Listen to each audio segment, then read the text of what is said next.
para a gente trazer também outro tema aqui para a nossa análise sobre essa fala do ministro José Múcio de que ele trocou uma ideia com Jair Bolsonaro para poder indicar as pessoas que comandariam as Forças Armadas com o retorno do presidente Luiz Inácio Lula da Silva. Vamos trazer o trecho novamente aí do Múcio? A gente tem no jeito aí? Conseguimos trazer novamente? Tá, o pessoal vai preparar ali, né, porque eu acabei pedindo de última hora, mas para a gente retomar essa conversa, vamos trazer a fala do Múcio e aí depois a gente vai então com a informação completa que foi apurada pelo Gustavo Segré e já discutir aqui com os nossos amigos. Pode rodar. A primeira dificuldade de ser recebido pelos comandantes foi quando eu recorri ao presidente Bolsonaro, que estava em Brasília. Foi meu colega de muitos anos, foi inclusive liderado quando eu era líder do governo, lá no Congresso Nacional, sempre tivemos uma relação muito boa, e eu fui falar com ele, disse, olha, eu sou o novo ministro da Defesa, eu queria que você me ajudasse a fazer uma transição tranquila, vai ser bom para o novo governo, vai ser bom para o seu governo que está terminando, você conhece, eu não sou de conflito, de criar problema. Ele telefonou para os 3 comandantes, um não me recebeu, em hipótese nenhuma, foi o comandante da Marinha, mas teve uma coisa curiosa, ele não foi passar o cargo, a transmissão foi 10, 11 horas, mas ele foi para o nosso almoço, com todos juntos ali, foi mais, acho que birra política. Vamos lá então, essa entrevista foi concedida, né, ao Roda Viva dessa segunda-feira e eu quero saber de você, Gustavo Segré, quais são as suas informações, com quem você conversou, se você puder revelar as fontes e principalmente o que está nos bastidores desse encontro de José Múcio com o ex-presidente Jair Bolsonaro. Claro, Evandro, foi com precisamente o presidente Bolsonaro, a minha conversa de hoje pela manhã, ele menciona que essa reunião existiu, foi no dia 11 de dezembro, para ser mais exatos. O então candidato a ministro já estava confirmado pelo presidente Lula que seria ministro da Defesa do novo governo, manifestou tal qual o ministro Múcio está indicando, que tinha dificuldades para conversar com os comandantes e que ele, Múcio, gostaria da nomeação de determinadas pessoas para dirigir as 3 forças, como comandantes das 3 forças. O presidente Bolsonaro, então, interpretou que esse era um desejo do presidente Lula, fez a nomeação dessas 3 pessoas que o Múcio solicitou, o que, de alguma maneira, e o Bolsonaro mencionou isso exatamente, provava que ele não tinha nenhum problema e que não estava em desacordo com essas nomeações. Ele nomeou, ou seja, o ex-presidente Bolsonaro nomeou os comandantes que seriam comandantes para o próximo governo. E essa fala ficou em reserva até que agora o ministro Múcio manifestou no programa Roda Viva que essa conversa tinha existido. Até aí, o presidente Bolsonaro manifestou que não mencionou essa fala porque era uma reunião sigilosa entre eles. Muito interessante, Gustavo Segré, e percebam, né? Segré conversou diretamente com o ex-presidente Jair Bolsonaro e por isso consegue confirmar e inclusive acrescentar mais detalhes dos bastidores dessa conversa. Agora, o Fábio Piperno, o que me chama a atenção, né? Tem 2 questões. Primeiro, o fato de Jair Bolsonaro, de certa forma, já adiantar esse caminho, então, para José Múcio, o que indica uma articulação entre eles, uma facilidade de diálogo e de comunicação. E uma segunda parte, que o fato de Jair Bolsonaro precisar entrar na história mostra que, embora as Forças Armadas sejam de controle do Estado e não do governo, ou seja, uma força de Estado, mas não de governo, havia um alinhamento sim, um respeito maior ao presidente que estava deixando o poder em comparação com aquele que estava retornando. Vamos lá, tem uma série de coisas aí. Primeiro assim, Múcio e Bolsonaro sempre tiveram excelente relação e eu estou puxando aqui uma matéria, tem várias, eu puxei uma aqui do portal Terra, de 3 de dezembro de 2020. O título é Bolsonaro convida José Múcio para o governo. Eles sempre foram próximos, né?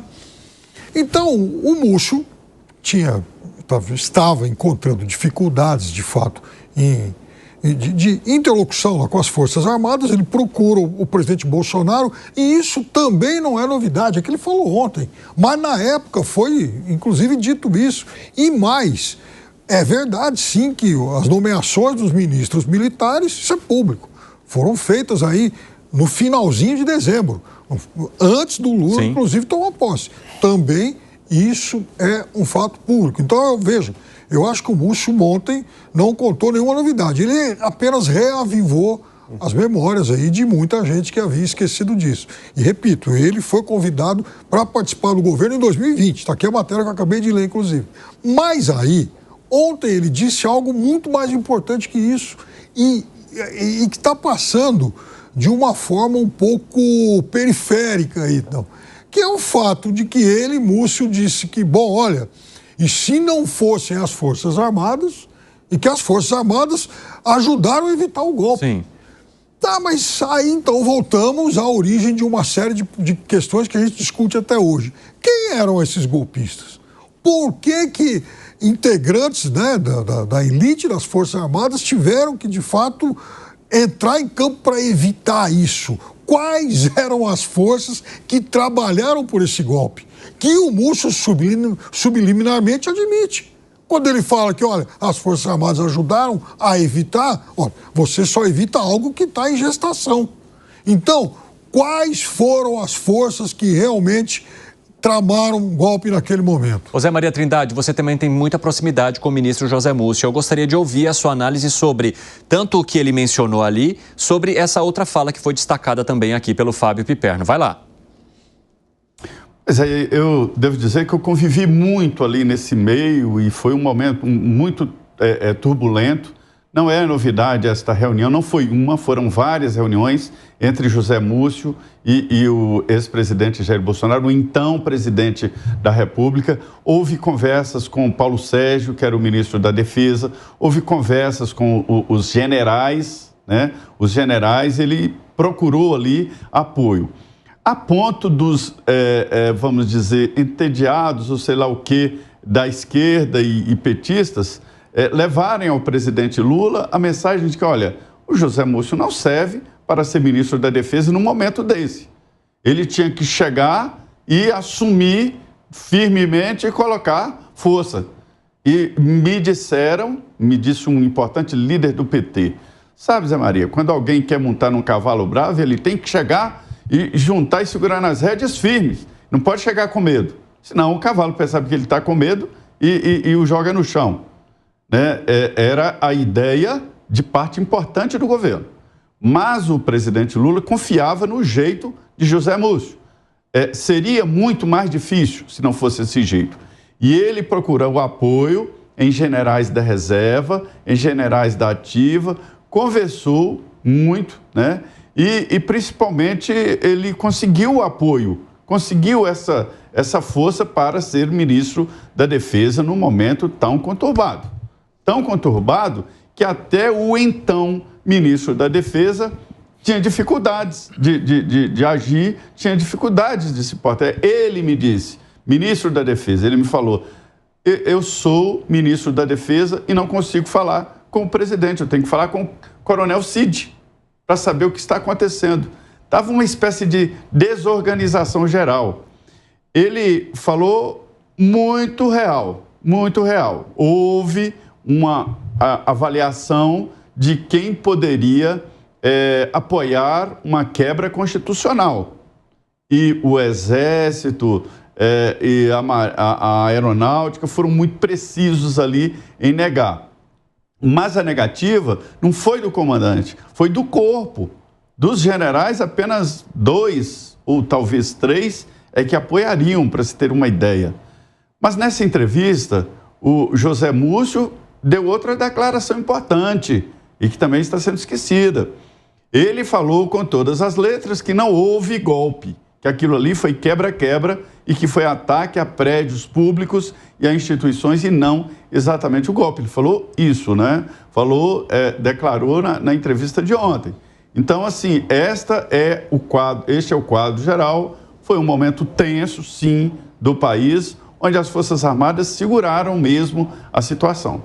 Interessante. Zé, você quer acrescentar algo? Eu já vou passar para o Gani logo depois. Quero sim, claro. Juntando a fala do Piperno e do Zé Maria, quem, na sua sã consciência, colocaria um comandante escolhido pelo próximo governo para fazer um golpe no governo dele ou, eventualmente, no próximo? Não tem lógica nenhuma. E a fala do ministro Múcio indicando que não existiu o golpe de Estado ratifica isso. A reunião foi 11 de dezembro, o presidente Bolsonaro, na época, nomeou os comandantes que pediu o governo seguinte, a partir da reunião com o que seria o ministro da Defesa, Múcio, e a partir dessas nomeações de um novo comandante para o governo que vem, não tem nenhum sentido a imaginação de que alguém faria um golpe com comandantes nomeados pelo próximo governo. Para isso, ficaria com comandantes que são de confiança dele, apenas juntando todas as questões que foram mencionadas aqui. Fala, Piperno, o que foi? Esses comandantes, eles foram todos nomeados já nos dias 29 e 30 de dezembro, bem no finalzinho do ano. E quando o Múcio diz que, graças a essas forças, não ocorreu o golpe, é porque havia a urdidura do golpe. Gani, tem 1 minuto para você. Olha só, primeiro eu queria destacar a habilidade política dele. Consegue conversar tanto com Bolsonaro quanto com Lula. Talvez fosse a pessoa mais indicada, dado o momento atual do país, para fazer essa transição, né? Uma transição que foi bem sucedida. Em segundo ponto, ele faz uma leitura também muito lúcida e muito racional do que aconteceu. Ele fala, olha, de fato, existiam ali algumas pessoas dentro das Forças Armadas que cogitaram um golpe, mas esse golpe não foi para frente, e aí ele diz que o dia 8 de janeiro também não foi um golpe, mas sim um quebra-quebra, um ato de vandalismo, leitura bastante lúcida da realidade.